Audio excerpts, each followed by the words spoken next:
I am, yeah. The only psycho here is me. Cool becoming. Awesome. I can't wait, man. I thoroughly enjoyed watching Baez is supposedly coming. We're gonna overwhelm each other, so. I got a question. Belong. Those belts were around their waist. Hold on. Let me speak. Finally, we've been waiting for you to come. This All right, now just announced by Mr. Joel Maximo. What else we got? Lucas wants a new belt. Whoa. I wish I could. What is it, Vic? That's not even the real 23. Snapchat. no sense. All right. But today I got a very special guest. If you don't know who I am, I will never follow Papa Dank on Twitter.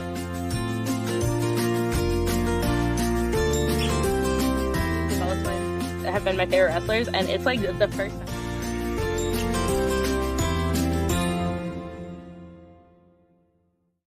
Welcome everybody to Beyond the Barricade. I am your host, Papa Dank, and that is one of my new intros, and hopefully that intro will lead to something else. But anyway, without further ado, let me bring to you my very special guest and my pal, the one and only comic book warrior, Gabe Baez. How you doing? Hey, what's going on?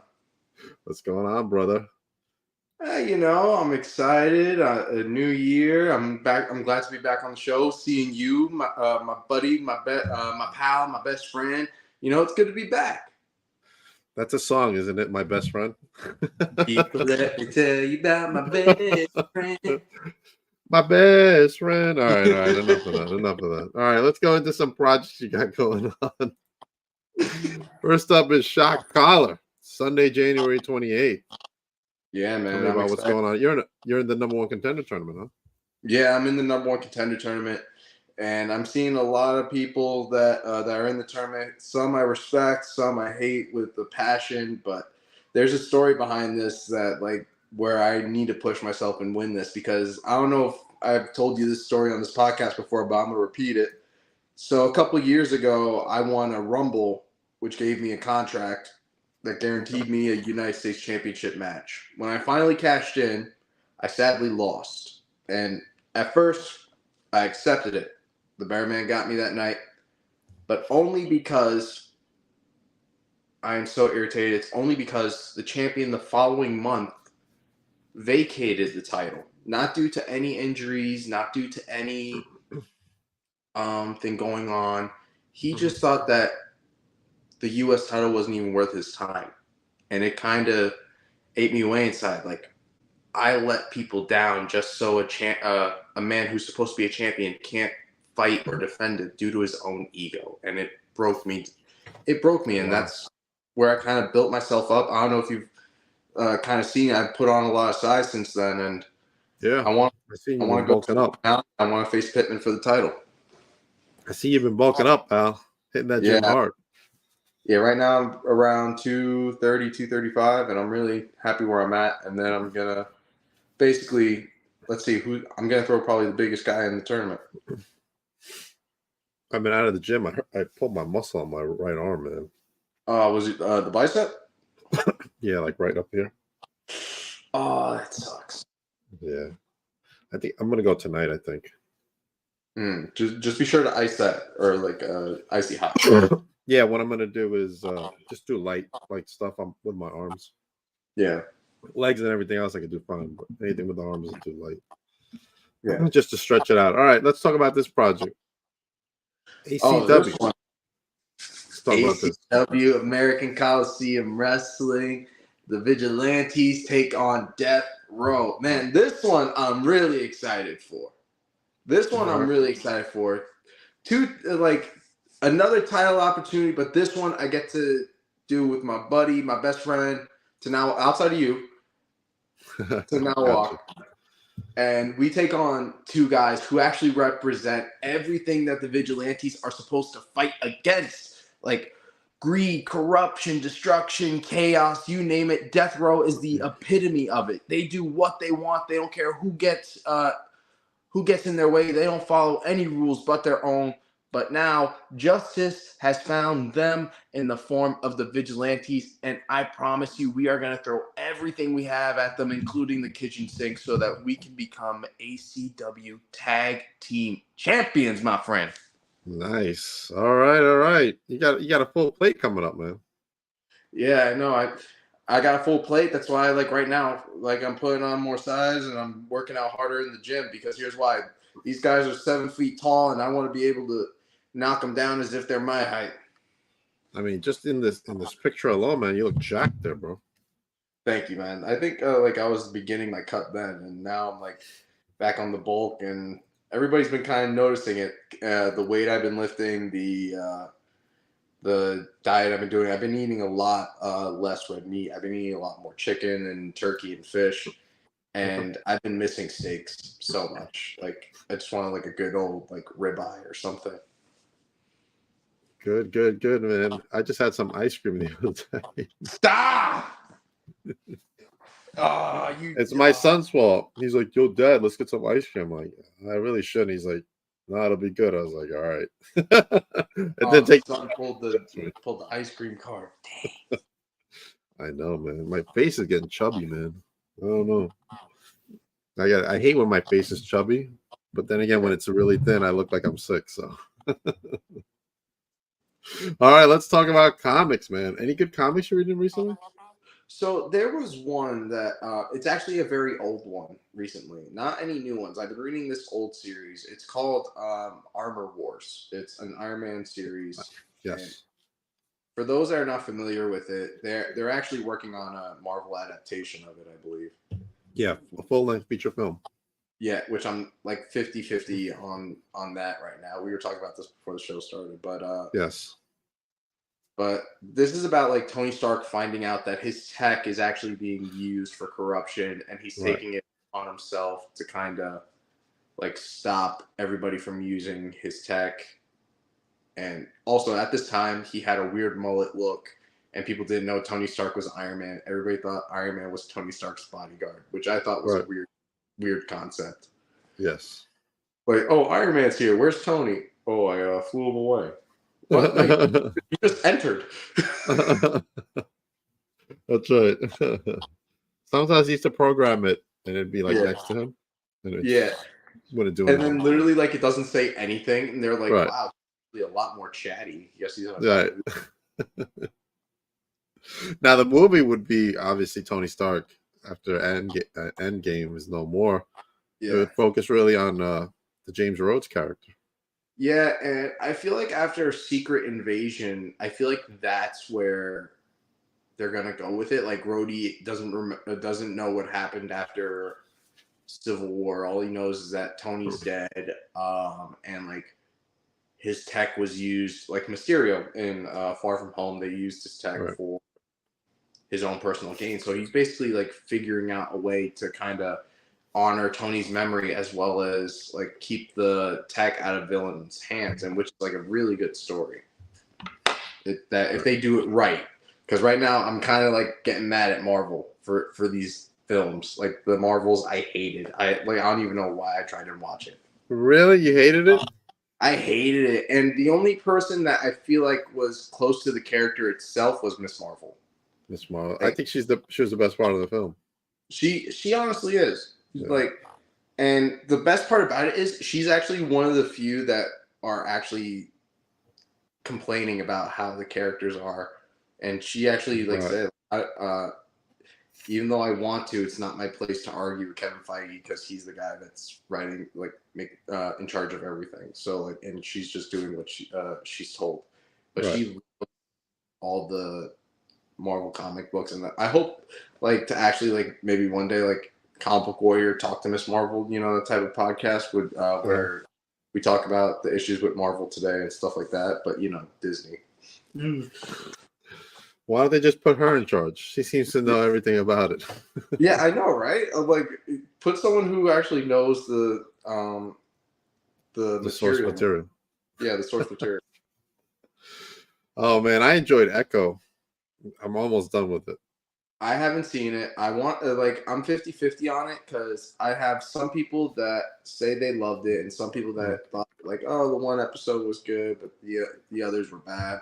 I'm just like debating it because, and then one of my friends spoiled it for me, going, Daredevil's in it, and I'm like, oh, you bastard. That's right. They spoiled it Yeah. for you, man. Did you watch Loki? Yes, I did watch Loki. That's actually one of the few shows I really enjoyed watching, and Loki season 2 did not disappoint. It actually kind of showed Loki's sorcery, and I loved when he did the shadow illusions and everything because that really did show his charisma and everything. And the finale, where he basically saved the entire like timeline and TVA and everything, that was honestly That was pretty cool. that was a badass ending. Here's my question though: how heavy do you think those horns were when Tom Hiddleston was like doing that scene? It probably was like 40 pounds on his head, and he Probably. used all He's of trying to his hold it up. I feel like if he like leaned forward for a second, he'd face plant like from seeing that. Right. Now, the next time you're supposed to see the TVA is in Deadpool. Yeah, I'm wondering how they're gonna do TVA and Deadpool 3 as well. Like, and I don't know if you've seen the leaks, but I saw the leak for a fight scene between Deadpool and Wolverine, and I like fell in love with it because I'm like, this is this kind of fights that I really like to see in movies. Because don't get me wrong, like I love the sci-fi fights, I love the energy blasts and all that stuff, but nothing beats like a good old sword fist fight, stuff like that. And it's really those type of fight scenes I love because it kind of, I don't know why, I think I'm like, because I'm like an old school Bruce Lee like fan, like Green Hornet stuff like that. Green Hornet, Jesus, that people probably don't even know about Green Hornet. Probably not. Yeah, I like Green Hornet. Yeah, and I was so upset when they canceled the show though, like because I even though it was before my time, I remember seeing the first few episodes that like they got leaked online somehow, some way. Right. Don't tell anybody else; they'll take it down. But yeah, and a lot like the Batman series, it was honestly like a very good show, and hopefully that like they kind of do something similar to that, like the live action film that they did with Seth Rogen. I did not like because even though he's supposed to be very serious, Seth Rogen's voice just did not help with at all. Like his voice laughed made the Green Hornet more of a comedic film than an action film. You're right, it did. And then just hearing him laugh, just like just doing that laugh. What are your thoughts on the Karate Kid movie coming out apart from the Cobra Kai show ending? Wait. What new Karate Kid film? Oh, you didn't know? No, this is new to me. Yes, they announced the Karate Kid film with Ralph Macchio and Jackie Chan, and it's supposed to be separate from what we've seen. Wow. So I don't know how they're going to handle Cobra Kai and the Karate Kid film this year. Because it'll contradict each other. They do kind of contradict each other because Jackie Chan's Karate Kid focuses on Kung Fu, which is a different form of martial arts. Karate is what Daniel LaRusso learned. Right. And you said that they're not going to be involving Cobra Kai at all, right? No, that's not. Oh, it's going to mess up so many Karate Kid fans. Like it's going to totally change the way you watch Cobra Kai, because I think Cobra Kai is phenomenal. Yeah, it's a phenomenal show. But I also kind of realized that, like, where the hell did this go from? Like, this all started from Johnny restarting the Cobra Kai thing, and then next thing you know, it's an all-out karate war. It's a karate war. It's a karate war. Nobody fights in the town. They just do karate. Yeah, they just do karate, and I'm just like, this is insane. But there's no guns. There's no knives. It's just karate. Yeah, and literally, like, I forgot his name. Who's the guy that was the main villain in Karate Kid 3? Yeah, I know who you're talking about. It's the guy with the ponytail. I was like so in shock when they brought him back because I'm like, wow, this is a villain that probably nobody knows. Right. But then they brought him back, and he actually like revitalized the whole Cobra Kai series because I was kind of worried about how they were doing things. They did. I thought bringing Chosen back was really good too. Yeah. 100%. Now there's a new series coming out. I don't know. I'm going to show you the post. I don't know if you know about this one. Crystal Lake. What? No. This is going to be on Peacock? Oh, wow. It's going to be on Peacock. And it's supposed to be about his mother. Oh, this is supposed to be about the mom? Yeah. Oh, so this is basically like a prequel to the first Friday the 13th. This is interesting. It's interesting, right? Yeah, and I want to know how they're going to show Jason because there were different varieties of how Jason looked without the mask. Right. I just want to know how they're going to make Kid Jason look in the films. Or they're probably just going to do the off-screen look. Like, whenever Jason walks in the room, they're not going to show his face at all until like the very final episode of his death. All right. It's going to be interesting. Yeah. Fun fact, I actually had to write a psychoanalysis essay on Friday the 13th. Really? And I think I got an A for that because I diagnosed Jason with PTSD and separation anxiety. I mean, you're right. He did have separation anxiety, definitely.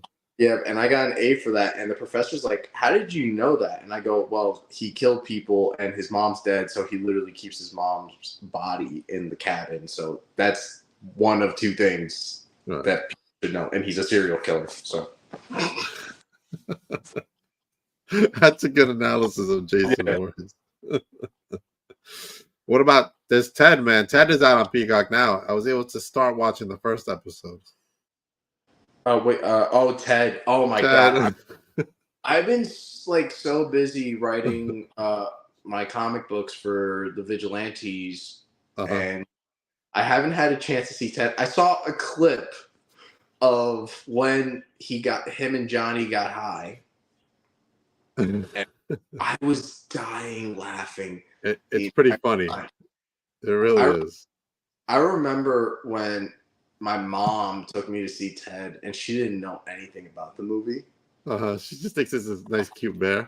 She just thinks it's a bear, like a talking teddy bear.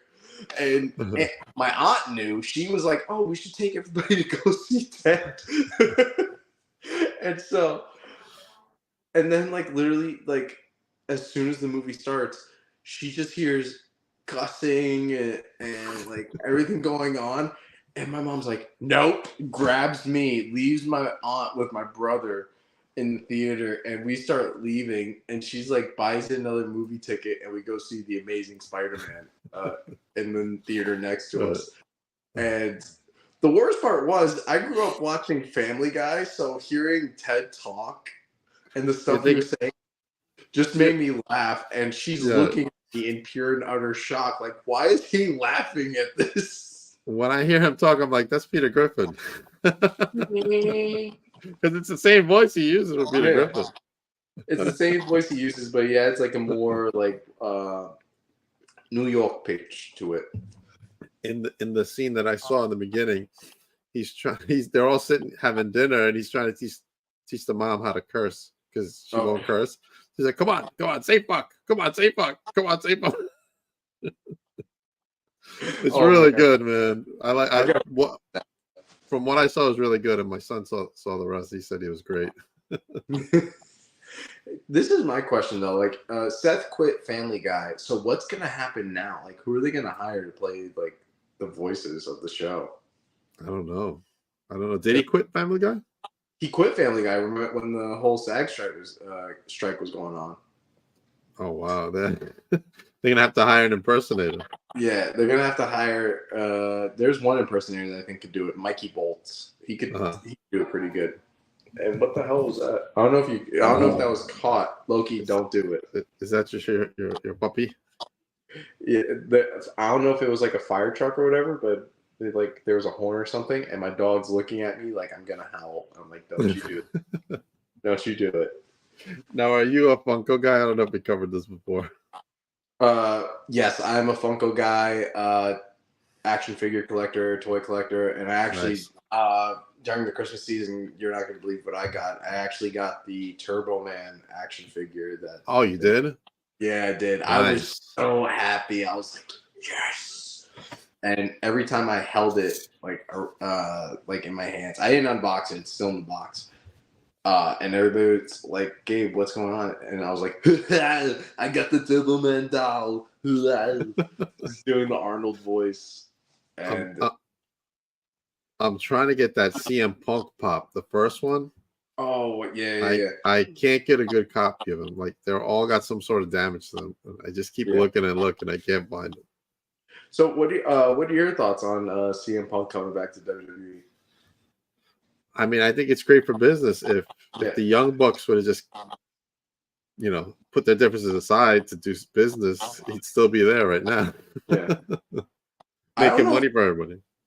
Yeah, I don't know if you kind of noticed though either, but like when Punk came back to WWE, his and comparing to AEW, you could kind of tell in the facial features, his face was a lot fuller, and he seemed a lot happier.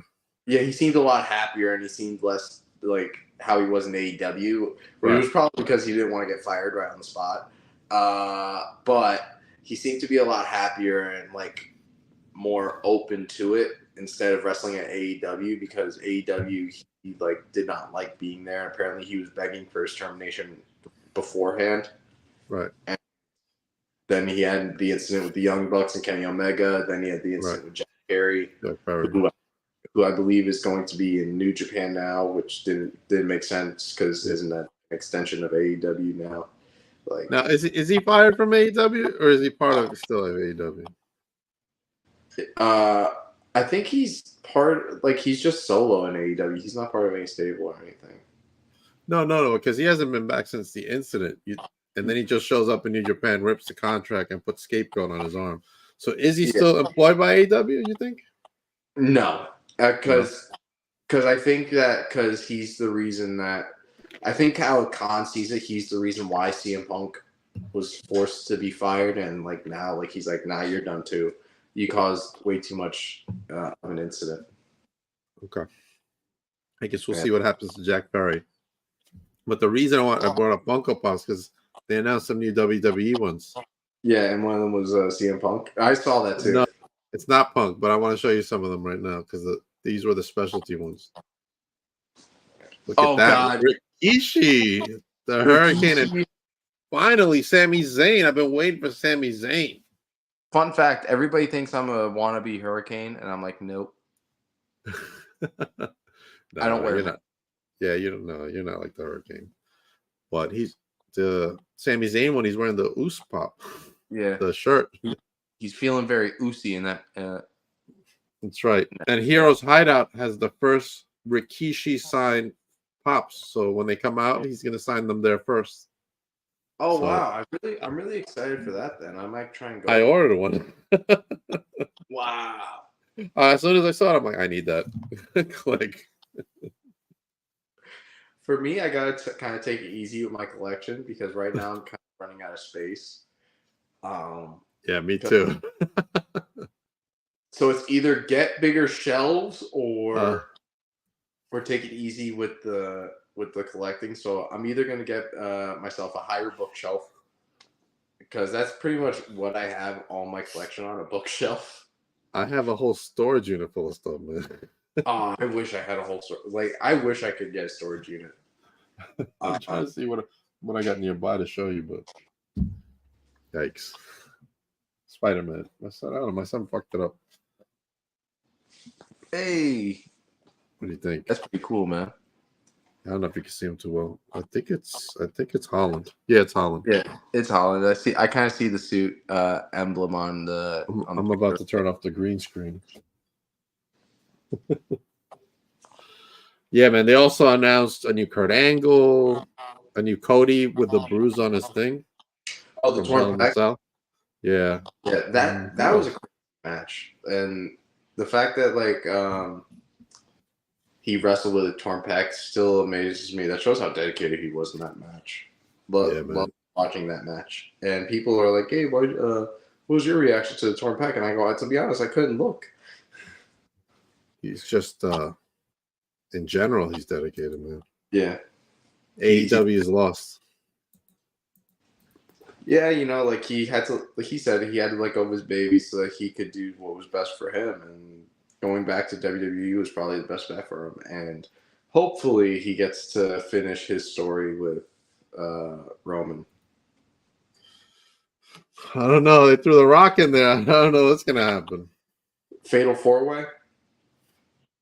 This is what I'm hearing. I'm hearing Rock versus Roman at Mania.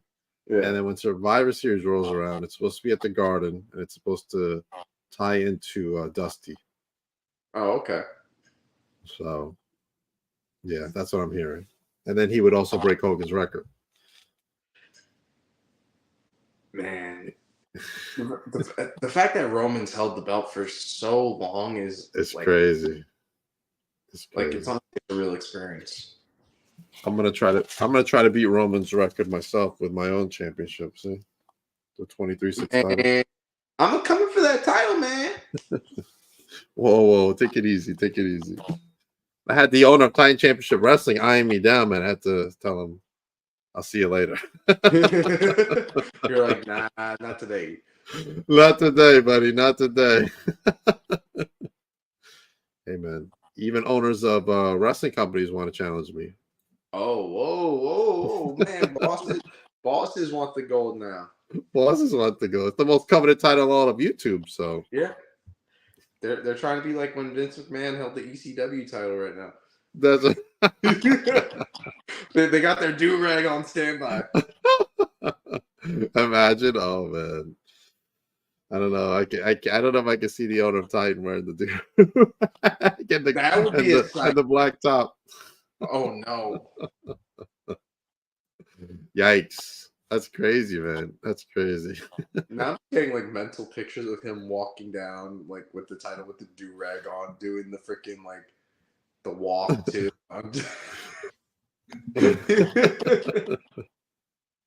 Oh man, that's great. Great stuff, man. 2024. What goals do you have this year, bud? I have 3 goals. One is to do as many shows as possible with my tag partner Tanawalk. 2, win a tag team titles, and 3, make as much as an impact in the pro wrestling scene. So hopefully, when it comes to the end of the year, people will know, not just in the East Coast, but in the West Coast, in like the UK, Canada, know who the vigilantes are.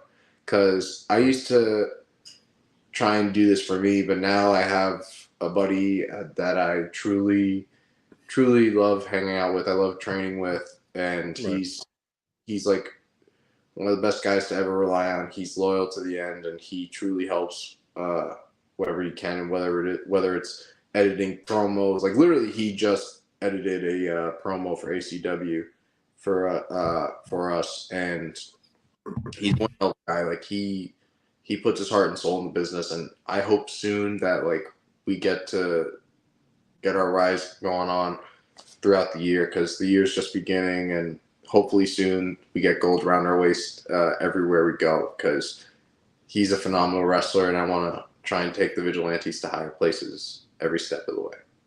Awesome, man. I hope our paths cross somewhere down the line this year. Me too, man. I owe you that bear hug, man. You do. You do, man. I'm gonna remember this. Like every time I'm gonna mention this, like, oh god, he's talking about the bear hug. You can have Jay Outcast do it for you. How about that? Oh, I could pick up Jay Outcast. So like that, I'll just literally like ragdoll and be like, "Hey Jay, how are you?" Love that guy, Jay Outcast. Yeah. All right, Gabe. Thank you for coming on the podcast. I had so much fun with you, man. Thank you, man. It's always a pleasure being here. And to everybody watching, be sure to come see me wrestle January 28th for Spartan Championship Wrestling. Shot collar. Shot Being collar. #1 contender. And also be sure to see the Vigilantes take on Death Row at ACW Beatdowns and Heartbreaks February 17th. Haverstraw Community Center in Haverstraw, New York. Be sure to always come show support. And if you want Comic Book Warrior merch or Vigilante merch coming soon, please hit me up in my Instagram, which is comic.book.warrior. And as always, guys, stay awesome and have a great 2024. And make sure everybody follows you, of course. Yes, make sure you follow me and also follow the Vigilantes. Okay, awesome. I gotta follow the Vigilantes. I don't think I follow the Vigilantes. I gotta follow them. All right. As for me, I got my new vlog coming out. I just finished editing it actually before we went on the air. Dank Soon is coming tomorrow. Oh, as man. you can see here, Amity LeVay paid me a visit on the after credit scene, and it's gonna have everybody shrieking. That's all I'm gonna say. Shrieking. Yikes. Yikes. All right. We also got February 10th. Wrestling is Now presents Heart Attack. Use that QR code. Get your tickets for Wrestling is Now. I can't wait to return to Wrestling is Now because Crowbar is going to be there. Can you believe that? Crowbar, man. Mike the Truth Jackson. He actually beat CM Punk in the UFC. Did you know that? Yeah, I did know that. See, he's going to be there. Ace Romero from Impact will be there. He's taking on Joey Conway for that Win World Heavyweight Championship. Hamlet Hertzu will be there. My boy PJ Savage will be there. Johnny Kashmere and Backseat Boys will be there. The Slime Balls are going to be there. Brando Lee, everybody's going to be there. Ichiban #1 will be there. Make sure you get your tickets, Heart Attack. And also, while you're at it, check out the workshop, the SAT School, alongside head trainer PJ Savage. It is open now if you want to be a pro wrestler. Make sure you go to Wrestling Is Now to get more information on how you can sign up, or you can actually just look at this flyer that I have up. A lot of good stuff. And then after that, I'll be at Victory Pro Wrestling's King of New York. Make sure you get your tickets for that as well. Use the QR code. Come see the one and only Bryce Donovan, Bobby Orlando, and Steven Azure as they take on the Delta House. Jack Tomlinson, Dante Drago, Nick Robles. It's going to be a huge main event. Also making her debut, Gabby Forza. She's blowing up in the Northeast, Gabe. Oh, wow. She's blowing up. Do you know Gabby? Have you heard of her? I've heard of her, but I've never seen her wrestle, and I'm excited. Maybe I'll come to VPW just to see how how she goes. Come down, man. Come down. Also coming up, the SATs are having a special tryout with Gabe Saplowski. I hope I said his name right. Saplowski. Seminar and scouting tryout hosted by the workshop. It's going to be a lot of stuff, man. A Q&A section, in-ring matches, extensive lecture, Sunday, February 11th. Only $99. Invest in yourself. Look at that. Wrestlers, referees, and announcers, Gabe. Oh, wow. Isn't that crazy? Yeah, man. A lot of stuff, man. A lot of stuff. Also, tomorrow night for me, I have Jackson Crowley, the APW heavyweight champion, man. That guy's scary, man. He's coming on tomorrow night at 9. Holy cow. Following me. It's crazy. Joey Conway comes for a Psycho month for me as we get ready for NYWC Psycho Circus. Not only going to talk about Psycho Circus and leading up to it, but we're also going to talk about Wrestling Is Now because he is their world heavyweight champion. And speaking of Wrestling Is Now, making his debut, Gabe, the one and only Big Body Baez. Oh, wow. Can you believe that? I can't believe it. That's crazy. World Star Hip Hop's going to be there. Oh, my God. Now I just imagine an entire audience yelling, World Star! I know. It's going to be nuts, man. Yikes. A lot of good stuff coming up, man. Also, man, from MCW, one half of the current MCW Tag Team Champion, Addison Kane is joining me next week. On Monday, actually. 7 o'clock Eastern Standard Time. And also from MCW, the life of the party, Zach Daniels. Next Thursday at 8:30. MCW has been really good to Papa Dank and Beyond the Barricade. So definitely go check them out. They're live every Friday night on TikTok as I am part of their anti-bullying tour. Oh, that's awesome. Yeah, man. It's good stuff, man. Those guys are really awesome. That whole team down there is great. Also want to thank Billy and Titan Championship Wrestling for letting me come and hang out with them this weekend at Monsoon. Thank you very much, Titan Championship Wrestling and Billy. But make sure you check out Dank soon tomorrow because it's going to be out. Yikes. Jay Outcast is in it. Oh, I'm definitely going to be watching that. He's going to be in it. And that's exclusive to the Papa Dank YouTube channel. So you're definitely going to subscribe to YouTube as I'm trying to build up my YouTube base. I seem to be growing fast on Facebook, but not on YouTube, man. We got to change that. How does that make sense? I don't know. A lot of people have Facebook and stuff. And... Everybody subscribe to his YouTube channel. What's wrong with you? That's right. All right. Thank you, everybody who joined us on Instagram. Have a great night on Instagram land. As for everybody else, we are out. Gabe, thank you for coming on again. Appreciate you, brother. Love you, brother. You are definitely welcome back anytime. And are passing it across soon. I have a feeling. Definitely will. Definitely. All right, everybody. Have a good night.